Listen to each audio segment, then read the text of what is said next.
You're doing everything: reading, learning, making dua, setting goals. So why does your soul still feel exhausted? I see you trying to read more Quran, attend every lecture, fix every habit. All at once, your intentions are beautiful, but your heart, it running on empty. Here's what nobody tells you: chaos dressed in good intentions is still chaos. The Prophet ﷺ didn't say do the most.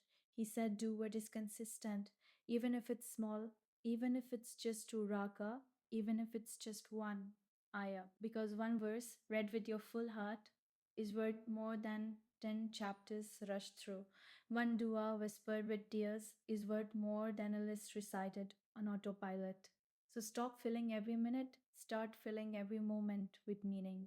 Choose less, go deeper, be sincere, not scatter. Your journey to Allah doesn't have to be loud, it just has to be real. Let your heart rest, not in laziness, not in giving up, but in the beautiful, quiet rhythm of consistency, because that is what Allah loves most.